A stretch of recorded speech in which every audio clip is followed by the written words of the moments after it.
Bonjour madame, chercheriez-vous quelqu'un? Oui monsieur. Je suis venu chercher ma fille. En effet, j'étais dans le quartier et comme il est presque midi, je suis venu la récupérer. Comment se nomme votre fille madame? Elle fait quelle classe? Elle s'appelle Elodie. Elle fait la 6e. Ok. Donnez-moi 5 minutes, je vais vérifier si elle est là. Madame, votre fille est sûrement déjà rentrée. Elle n'est plus dans sa classe ni dans la cour. Ah bon? Mais, c'est bizarre. C'est maintenant il est midi. Et je vois les autres en classe. Apparemment le professeur de votre fille était absent depuis le matin. Donc ses élèves dont votre enfant, étaient rentrés depuis 10 heures après la récréation. Ah d'accord. J'étais surprise. Ok. Merci monsieur. Je vais donc vite rentrer. Elle doit être en train de m'espérer à la maison. Ok madame, à la prochaine. Merci. Elodie. Elodie, où es-tu? Mon Dieu. Elle n'est pas dans sa chambre non plus. Où est-ce que cette fille peut bien être? Où est-ce que cette fille sera maintenant? Il est déjà 13 h et elle n'est toujours pas rentrée. Ou bien est-elle partie chez sa tante? J'irai la chercher là-bas voir. Bonne arrivée ma sœur. Merci grande sœur. Est-ce que Elodie est avec toi? Bien sûr que oui. C'est pour cela tu es si inquiète? Puisque je ne savais pas qu'elle était ici avec toi. J'avais essayé de te joindre mais tu étais hors zone. Je me suis dit de toutes les façons que tu sauras qu'elle devrait être avec moi. Oui tu as raison. Mon portable était éteint. Ok. Mais viens t'asseoir. Ne reste pas debout. Où est-ce qu'elle est donc? Toi-même tu connais ta fille. Dès qu'elle a fini de manger, elle s'est dirigée vers l'atelier de ma voisine coiffeuse. Tu vois comment ta fille devient têtue en grandissant, n'est-ce pas? Je lui avais déjà interdit d'aller dans le salon de cette coiffeuse plusieurs fois. Mais la voici encore là-bas. Moi-même j'ai crié en vain. Chaque fois qu'elle vient chez moi, elle a toujours envie d'aller là-bas. Même si je lui en empêche, elle trouve un moyen pour s'en échapper. Je ne sais même pas ce qu'elle trouve chez cette dame. Et pourtant cette dame n'a pas une bonne réputation. D'ailleurs c'est le cas de la majorité des coiffeuses. Je serai obligé de lui stopper sa venue ici chez toi. Je suis désolé mais je n'ai pas le choix. Je n'aimerais pas que cette dame gâte l'éducation chrétienne que je donne à ma fille. Tu as parfaitement raison ma sœur. Laisse-moi aller la chercher. D'accord. N'est-ce pas ma fille qui est en train de tresser les gens là-bas? Ô Seigneur. Est-ce une malédiction sur la tête de ma fille? Elodie, ta maman est là. Enlève ta main dans les cheveux là-bas. Bonne arrivée maman. Tu es venue te faire tresser aussi? Moi-même je vais te prendre en charge. Je vais te faire une très belle tresse avec tes cheveux naturels. C'est à moi tu parles? Depuis quand je t'ai inscrit dans un salon de coiffure? Combien de fois ne t'ai-je pas interdit de venir ici pour tresser les gens? Mais je n'ai rien fait de mal maman. J'aime juste tresser les gens. Tu vas te taire là-bas? As-tu déjà fini d'apprendre tes leçons? On dit d'aller à l'école pour devenir aussi quelqu'un dans la vie? Tu es là à me raconter de n'importe quoi. Est-ce que tu sais les sacrifices que j'endure pour payer ta contribution depuis la mort de ton père? Maman, moi j'aime tresser les gens. Ferme ta bouche là-bas. Je parle, tu parles aussi, n'est-ce pas? C'est cette vie de coiffeuse misérable que tu convoites? Va chercher ton sac. On rentre à la maison. Madame, votre fille est vraiment douée pour la coiffure. Sang de Jésus sur toi. Enlève tes mots de malédiction sur ma fille. Cette fille que tu vois, c'est un grand médecin. Si elle n'est pas médecin, c'est qu'elle sera avocate. J'ai déjà prophétisé sur la vie de ma fille. Pardonnez madame. Ne vous fâchez pas. Elodie, tu n'as pas encore trouvé ton sac? S'il te plaît, viens vite. Ta maman t'attend. Je n'aimerais plus voir tes pieds ici. Comme je suis celle qui te maudit là. Ne viens plus.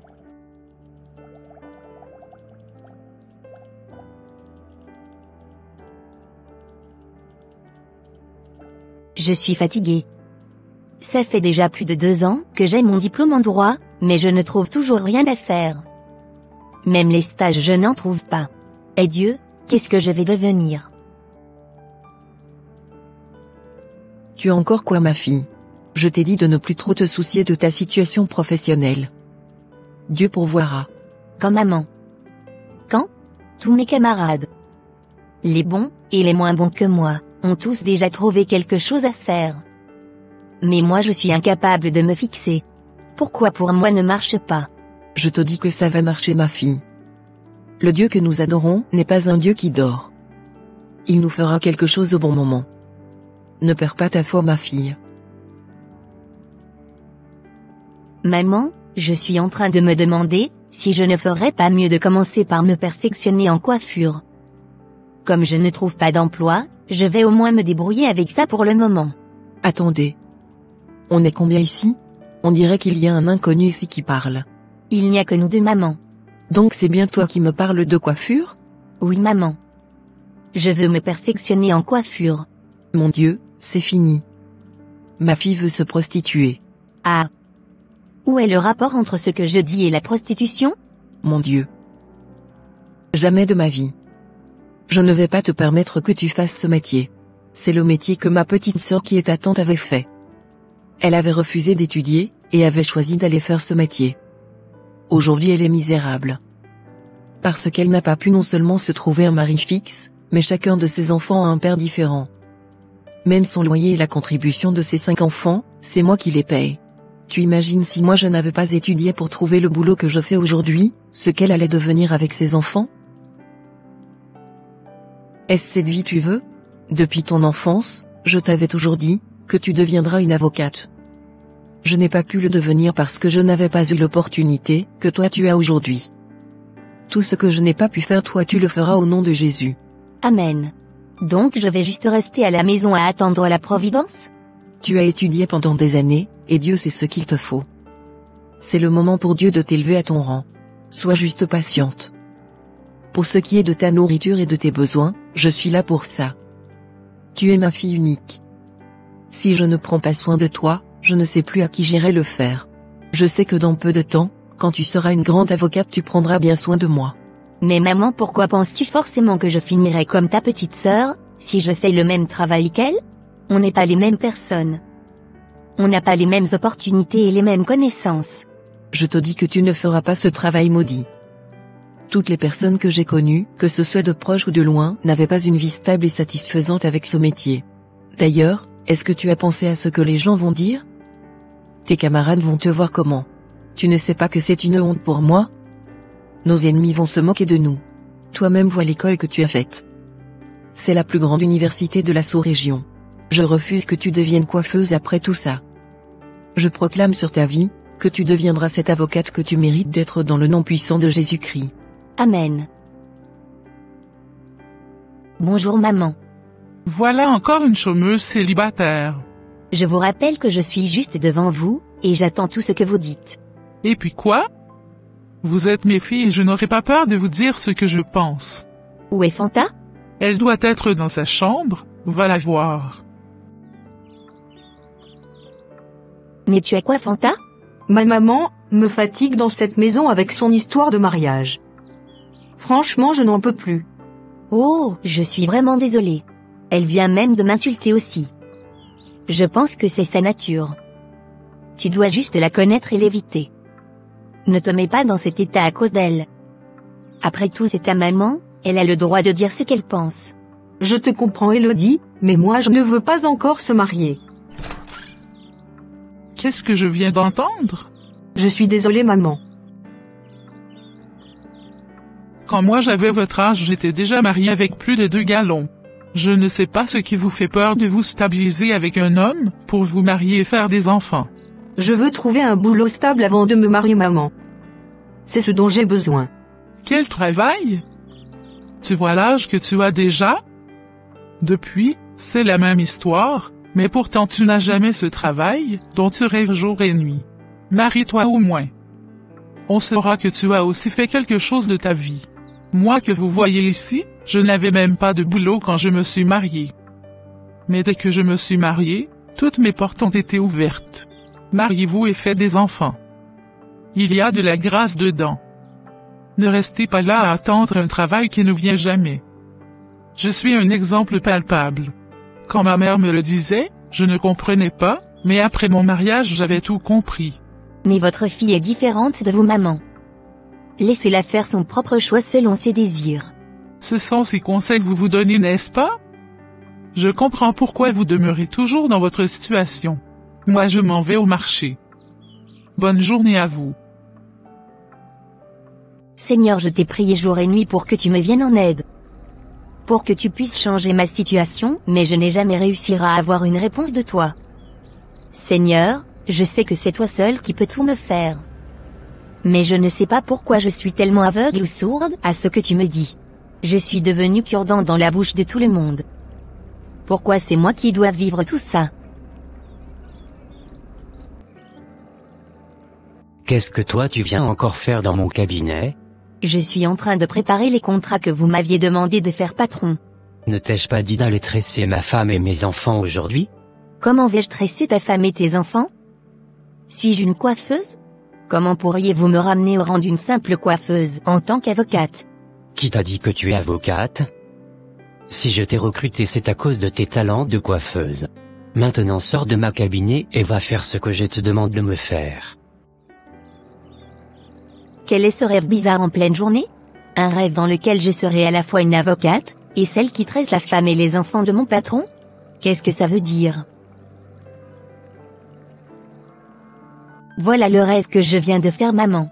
Non, ce n'est pas normal, que tu fasses ces genres de rêves. Le diable est en train de te combattre, ma fille. Mais nous allons sortir vainqueurs. C'est hors de question que le diable t'oblige à rester dans la basse classe alors que ta place est parmi les grands. Il faut qu'on aille voir le pasteur. Il pourra peut-être mieux nous aider à comprendre ce rêve que tu as fait. D'accord, maman. Ne t'inquiète pas, tout va s'arranger. Même s'il faut jeûner encore 40 jours, je le ferai avec toi. Sœur Denise, comme vaut votre visite? Bonjour pasteur, j'ai amené ma fille te voir. D'accord, j'espère que c'est pour une bonne cause. Pasteur, le diable retient toutes les grâces de ma fille. Nous avons besoin de votre aide pour mieux comprendre un rêve, pasteur. Elle avait fait un rêve. D'accord, sœur Denise. Laissez votre fille même me parler de son rêve. Voici mon rêve, pasteur. Je me suis vue avocate et au même moment on me dit d'aller tresser. Alors, parle-moi un peu de ta situation actuelle, et la condition dans laquelle tu étais au moment où tu faisais ton rêve. Merci, pasteur. Pasteur, cela fait plusieurs années déjà que j'ai eu mon diplôme pour pouvoir travailler en tant qu'avocate, mais depuis, je ne trouve pas de travail. Même les stages, c'était difficilement que j'en avais trouvé, et après la période de stage, c'est fini. On ne me rappelle jamais. J'ai prié et prié fatigué. Je jeûne presque chaque mois. Mais c'était comme si Dieu dort à mon sujet. Notre Dieu est un Dieu vivant, ma fille. Il ne dort jamais. Tu peux continuer. C'était juste une correction. Ok. Hier, j'étais très en colère contre moi-même. Et je me demandais pourquoi j'étais aveugle et sourde à la réponse de Dieu. C'était comme une sorte de prière que je faisais. Après, le sommeil m'avait juste pris légèrement, et c'est là que j'ai fait mon rêve. Merci beaucoup, ma fille. Merci, sœur Denise. Je voulais que ce soit toi-même qui raconte ton rêve et non ta maman, parce que, un rêve peut être la réponse de Dieu à un problème spécifique. Et pour bien comprendre, il faut forcément connaître aussi la vie de l'intéressé, son histoire et aussi sa relation avec Dieu. D'accord, pasteur. Ma fille. Oui, pasteur. Tu n'étais pas sourde aux réponses de Dieu concernant tes prières. C'est plutôt Dieu qui ne te répondait pas. Seigneur, ai-je fait quelque chose de mal, pasteur? Non, au contraire, Dieu t'a fait grâce, c'est pourquoi tu as eu ce songe. Normalement, à travers ce songe, tu devrais déjà connaître les désirs de Dieu, ma fille. Je ne vous saisis pas bien, pasteur. Dieu nous a tous créés avec un potentiel, ma fille. Il a tout mis en nous déjà dès le départ. Dès notre formation, il avait déjà tout prévu pour nous. Notre destinée est bien tracée. C'est plutôt nous-mêmes qui, parfois dans la soif de nos propres désirs, nous bouleversons notre destinée. C'est pourquoi parfois quand on prie sur les sujets qui ne sont pas dans le plan de Dieu pour nous, il est là, et il nous regarde juste. Parce qu'il avait déjà répondu à notre prière. Es-tu attiré par tout ce qui a trait aux tresses, ou aux coiffures? Est-ce que ça te parle? Effectivement, pasteur, j'étais toujours attiré par ce domaine. Même jusqu'à présent. Et tu attends quoi pour faire ce que Dieu t'a donné comme talent? Mon Dieu. Je comprends maintenant. J'ai perdu des années en l'air. Pasteur, ma maman ne veut pas que je me perfectionne dans ce domaine. Elle veut à tout prix que je devienne une avocate. Maman Denise, pourquoi refuses-tu à ta fille de faire le métier pour lequel elle est douée? Ne savez-vous pas que vous allez contre la volonté de Dieu? Ah, Qu'est-ce que vous essayez de dire à ma fille, comme ça, pasteur? Si je l'avais amenée, c'est pour que vous priez pour elle. Comment vous pouvez dire à ma fille d'aller tresser les gens après toutes ces années d'études? Je suis désolé de te le dire ainsi, ma sœur Denise, mais vous êtes le diable de la vie de votre propre fille. Pasteur. C'est à cause de ma maman que je suis restée emprisonnée toutes ces années. Elle ne veut pas que je fasse ce métier. Écoute-moi bien, ma sœur Denise. Cette fille est bien ton enfant, mais ce n'est pas toi qui l'as créée. C'est Dieu. Il sait pourquoi il a mis ce talent en lui. L'empêcher à exercer son talent veut simplement dire, aller contre la volonté de Dieu. Arrête d'accuser le diable et laisse ta fille s'épanouir. C'est toi-même qui bloques ta fille depuis ces années. Je voulais juste que ma fille devienne un grand quelqu'un. Je ne trouve pas d'avenir pour elle dans ce métier. Ma propre sœur avait fait ce même métier, mais ça n'avait pas marché. Êtes-vous plus intelligent que Dieu? Mon Dieu ne fait rien au hasard. Ta fille n'est pas sa tante, ni toi. Elle est unique et a son propre étoile. Arrête de vouloir que ta fille réalise toi tes rêves. Laisse-la en paix. D'accord, pasteur. Tu n'iras pas à l'atelier aujourd'hui, ma fille. Non maman, j'ai une nouvelle à t'annoncer. Je t'écoute. Tu te rappelles le concours international de coiffure auquel j'avais participé il y a 2 mois? Bien sûr, le concours pour lequel tu étais très stressée ici, n'est-ce pas? Oui. Je suis la gagnante. Mon Dieu, donc tu as battu toutes ces personnes talentueuses dans le monde entier? Waouh! Ce n'est pas moi. C'est Dieu qui m'a fait grâce. Il y avait vraiment beaucoup de talent, mais c'est à moi Dieu a fait grâce. Gloire à Dieu. Viens, suis-moi maman, je veux te montrer quelque chose. Ah bon? Oui maman. Approche-toi maman. Ne reste pas là. Qui est encore venu se stationner devant ma maison? J'avais pourtant mis des interdictions partout, mais il y en a qui sont toujours têtus. Je n'ai jamais payé une voiture et je ne vais pas tolérer ça. Mais calme-toi maman. Pourquoi je vais me calmer? Regarde toi-même comment la personne a stationné la voiture comme si la maison lui appartenait.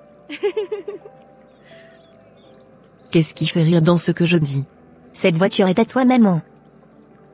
Tu dis quoi? Je t'ai offert une voiture maman. Mon Dieu. Ça suffit maman, arrête de pleurer et viens plutôt essayer ta voiture. Tu m'as agréablement surpris ma fille. Je n'avais jamais pensé avoir une voiture dans ma vie.